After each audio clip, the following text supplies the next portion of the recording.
रंग दे मेरे दिल नू मैं हो जा मतवाला, मैनू है सतगुरु जी तेरे दर्शन दी तां, मैनू है सतगुरु जी तेरे दर्शन दी तां, श्वासां दी माला नाल सिमरा मैं तेरा नाम। दूसरे की चिंता छोड़ हमें अपने मनुष्य जीवन को सार्थक बनाने की कोशिश करनी चाहिए। दूसरा क्या कर रहा है क्या नहीं कर रहा है इस पर ध्यान नहीं दें, क्योंकि ये दुनिया ऐसी ही है कि वो अपनी चिंता नहीं करती है, पड़ोसी के घर में क्या हो रहा है उसकी चिंता उसको जरूर होती है। आज पड़ोसी के घर में क्या हुआ क्या नहीं हुआ, पड़ोसी के घर में क्या बना क्या नहीं बना, पड़ोसी के घर में कौन आया कौन गया, पड़ोसी के घर में लड़ाई हुई झगड़ा हुआ क्या नहीं हुआ, इसका पड़ोसियों को बहुत जरूरत से ज्यादा ध्यान रहता है। लेकिन अपने घर में क्या हुआ इसका ध्यान उन्हें बिल्कुल नहीं रहता।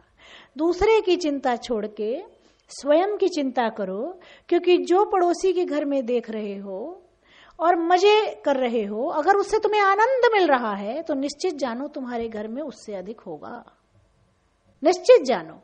और अगर तुम्हें उससे तकलीफ हो रही है तो तुम्हारा भी कष्ट कट रहा है, और तुम्हें मजे आ रहे हैं तो निश्चित जानो कि तुम्हारे साथ भी ऐसा ही होना है। मंत्र मन की जिससे मृत्यु हो वही मंत्र है। मंत्र का जाप इसलिए किया जाता है जिससे मन में आने वाले विचार बिल्कुल शांत हो जाए और मंत्र मुग्ध हो जाए। मंत्र के साथ धैर्य चाहिए, जितना धैर्य उतनी जल्दी फल आएगा। मंत्र का जाप करते रहिए और करते रहिए, उसका फल सहज आएगा और मीठा आएगा।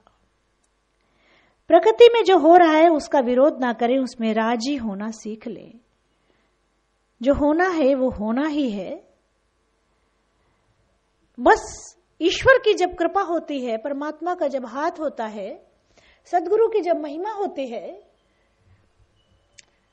तो प्रत्यक्ष में तो उनके हाथ बिल्कुल पीछे रहते हैं, प्रत्यक्ष में उनकी भूमिका बिल्कुल पीछे होती है, लेकिन अप्रत्यक्ष में उनका हाथ हमेशा आपके सर पर होता है। जब तक उनका हाथ आपके सर पर है, दुनिया की कोई ताकत आपका कुछ बिगाड़ नहीं सकती। अभी किसी में इतना दमखम ही नहीं है कि सद्गुरु की कृपा जिन पर है उनका कोई बाल बांका कर सके। जापे कृपा राम की होई, तापे कृपा करे सब कोई। जहां राम की कृपा बरसती हो, जहां सत्संग कीर्तन होते हो, उनका लोग बाल बांका करने का प्रयास करके भी सदैव विफल ही होते हैं और अपने दुष्कर्म बना लेते हैं और अपना हमेशा के लिए अनिष्ट कर लेते हैं। अपने लिए खाई खोद लेते हैं और अंत में उसी खाई में गिरकर समाप्त हो जाते हैं। आत्मा के बिना हमारा शरीर एक शव है, इसलिए अपने आप को आत्मदेव के रूप में कबूल करो। जिस प्रकार बच्चा मां पर निर्भर रहता है, ठीक उसी प्रकार हमें परमात्मा पर संपूर्ण समर्पित भाव से विश्वास करना चाहिए। अडिग विश्वास, अटूट विश्वास ही फलदायी होता है। जो दुर्गम मार्ग को प्रभु के भरोसे होकर पार करते हैं, उनके जीवन में ही उस परमात्मा की भक्ति के फूल खिलते हैं। और जिनके जीवन में परमात्मा की भक्ति के फूल खिलते हैं, उनका जीवन ज्ञान से ओतप्रोत हो जाता है। जिनका जीवन ज्ञान से ओतप्रोत हो जाता है, उनके जीवन में वैराग्य आता है। और जिनके जीवन में वैराग्य आता है, वो त्याग की मूर्तियां बनती हैं, और जिनके जीवन में त्याग की भावना जागृत होती है, परमात्मा उन्हें अंगीकार करते हैं।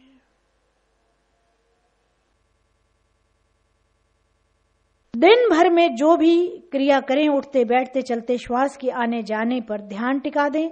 जब मन श्वास के साथ चलने लगेगा तो विचार आने बंद हो जाएंगे। जो भी मन में विचार आते हैं जाते हैं, उन्हें गहरी नजरों से देखें। देखते ही देखते आप विचार शून्य होने लगोगे। जो भी रूहानी अनुभव हो उसकी बात किसी से ना करें, वरना रूहानी अनुभव होने बंद हो जाएंगे। रूहानी अनुभव इस प्रकार छिपा कर रखें जैसे तिजोरी में खजाना छिपा कर आप रखते हैं। 24 घंटे श्वास का आवागमन लगा हुआ है, और जितनी देर आप श्वासों पर ध्यान टिका सकते हैं उतनी ऊर्जा को आप इकट्ठी कर लेते हैं, और जितनी ऊर्जा आप इकट्ठी करते हैं उतना अधिक मेडिटेशन आपका अच्छा होता है। अशांत होने पर शांति पाने की कोशिश ना करें, अशांति को स्वीकार लें, आप शांत हो जाएंगे। मांग छोड़ दें, जो हो रहा है उसे बड़े गौर से देखें। मन को अपना नौकर समझकर स्वयं को उसका प्रभु माने। मन के चंचल भावों को ना देखकर शांत स्वरूप की ओर देखेंगे तो मन के विचार नष्ट होंगे। जीवन में आए कष्ट और दुख ही आपको ईश्वर तक पहुंचाने का साधन है। जीवन में आए कष्ट और दुख, जिसके जीवन में कष्ट आता है, जिसके जीवन में दुख आता है, जिसके जीवन में संकट आता है, ध्यान रखें, निश्चित ही वो प्रभु का बहुत प्यारा होता है, बहुत करीब होता है। थोड़ा सा सोचे कि यदि आपको किसी बात पे गुस्सा आता है तो आप किसको लगाएंगे थप्पड़? आप अपने अजीज को लगा देंगे, अपने बच्चे को लगा देंगे थप्पड़, रास्ते पे चलते हुए को थप्पड़ नहीं लगाएंगे। क्यों? क्योंकि आपका उस पर अधिकार है, आप उस पर अधिकार समझते हो, इसलिए आपने लगा दिया। और फिर उसे प्यार से पुचकारेंगे भी कि नादान बच्चा है, छोड़ो, मैंने क्यों मार दिया। इसी तरह जीवन में जो कर्मानुसार कष्ट आते हैं, दुख आते हैं, वो इसीलिए आते हैं कि आप संसार को समझो, जीवन को समझो, और इससे मोह जो है वो स्वयमेव छूट जाए और आप वैराग्य की सीढ़ी पर पैर रख लो।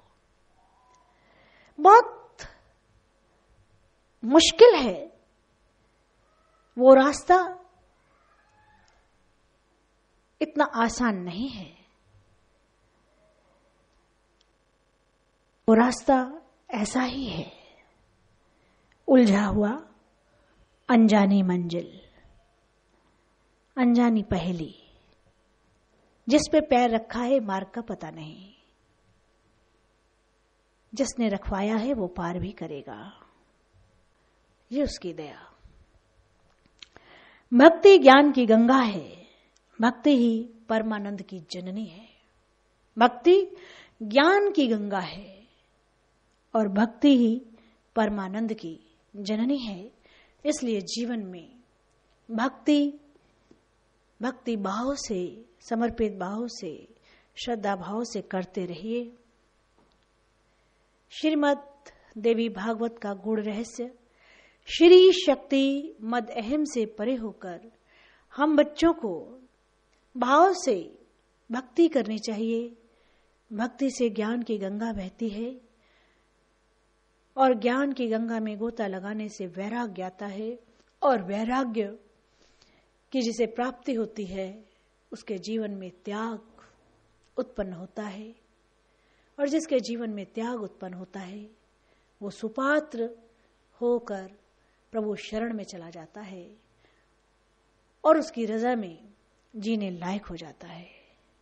श्रीमद देवी भागवतांग श्री शक्ति मदहम से परे होकर हम बच्चों को श्रद्धा से, प्रेम से, भाव से भक्ति करनी चाहिए। भक्ति से ज्ञान, ज्ञान से वैराग्य, वैराग्य से त्याग, और त्याग होने पर हम बच्चे प्रभु श्री चरणों में शरण लेते हैं और उनकी रजा में राजी रहने का वरदान प्राप्त करते हैं, वरदान प्राप्त करते हैं, वरदान प्राप्त करते हैं। बोलो सच्चे दरबार की माँ के प्यारे की। नमो नमो गुरुदेव तुझको नमो नमः।